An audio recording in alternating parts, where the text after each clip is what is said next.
Hello everyone, मेरा नाम रुदल है और आप लोगों ने मुझे देखा होगा लर्न विद MCWF की पहली वीडियो में, जिसमें मैंने गवर्नेंस टॉपिक शुरू किया था।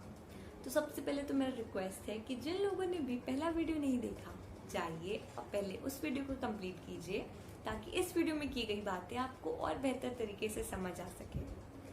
तो प्रीवियस वीडियो में हमने समझा था, बहुत ही बेसिक क्वेश्चन से शुरू किया था कि आखिर सरकार होती क्या है, टाइप क्या होता है गवर्नमेंट का, हमें क्या जरूरत है गवर्नमेंट की। अब इस वीडियो के थ्रू हम समझने की कोशिश करते हैं कि सरकार आखिर काम कैसे करती है, क्योंकि ये तो हम सब समझ गए भाई, हम सब समाज में रहते हैं और समाज के कुछ नियम हैं, कुछ कानून हैं जिनका हम सबको पालन करना होता है। लेकिन ये सब बातें सुनने में शायद जितनी आसान है, करने में उनसे थोड़ी मुश्किल होती हैं।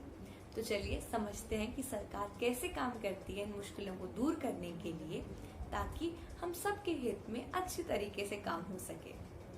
ये सब समझने के लिए हम शुरू करेंगे सेंट्रल गवर्नमेंट से।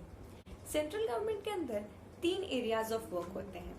पहला लेजिस्लेचर, दूसरा एग्जीक्यूटिव और तीसरा जुडिशरी।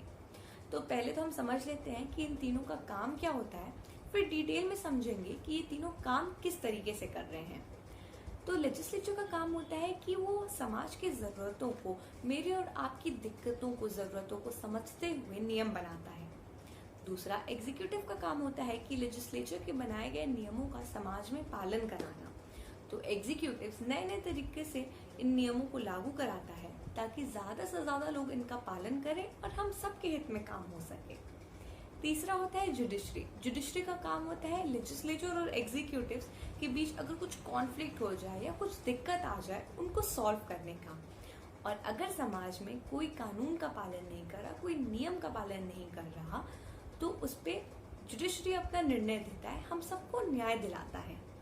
तो ये तो ऊपर ऊपर बात होगी भाई कि इन तीनों का काम क्या क्या है। अब समझते हैं एक एक करके कि ये तीनों काम किस तरीके से कर रहे हैं। तो पहले आता है लेजिस्लेचर। लेजिस्लेचर में आता है हमारा पार्लियामेंट, हमारा संसद। हमारा इंडियन पार्लियामेंट 2 हाउसेज में डिवाइडेड है। पहला राज्यसभा और दूसरा लोकसभा, जिसको हम अपर हाउस और लोअर हाउस भी कहते हैं।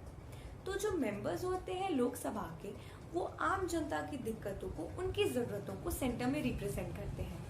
बल्कि जो राज्यसभा के मेंबर्स होते हैं, वो हर एक राज्य की दिक्कतें, उनकी जरूरतों को सेंटर में रिप्रेजेंट करते हैं।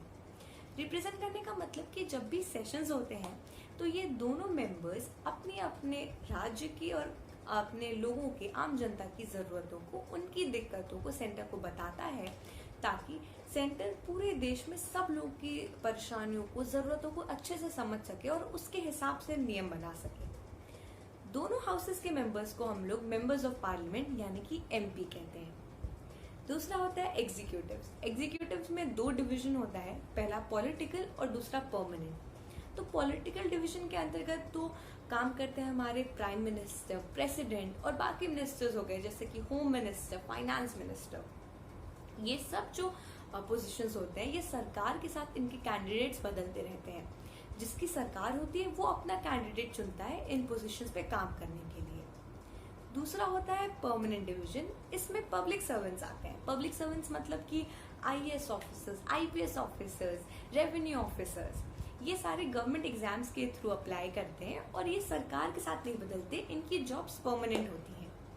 अब क्योंकि एग्जीक्यूटिव्स के पास बहुत सारी पावर्स होती हैं, उनके अंडर बहुत सारे लोग काम करते हैं, तो बहुत चांसेस है कि कुछ गलत काम हो सके, कोई गैर कानूनी काम कर सके, अपने पावर्स का गलत इस्तेमाल कर सके। इन सब को चेक करने के लिए, ताकि सारा काम ठीक से हो रहा है, कोई भी गैर कानूनी काम नहीं हो रहा है, एक CAG बॉडी ऑफ इंडिया बनाई जाती है जो इन सब चीजों को रेगुलेट करता है। अब तीसरा होता है जुडिशरी।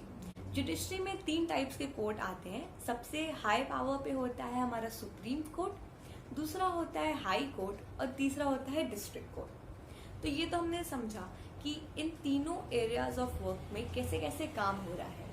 अच्छा, पॉलिटिकल एग्जीक्यूटिव्स में मैंने बताया कि हमारे प्राइम मिनिस्टर, प्रेसिडेंट और बाकी मिनिस्टर्स आते हैं। तो आपका आज का पहला सवाल ये रहा कि आप मुझे बताएंगे कि हमारे करंट प्राइम मिनिस्टर, मतलब हमारे करंट प्रधानमंत्री और हमारे प्रेसिडेंट कौन है।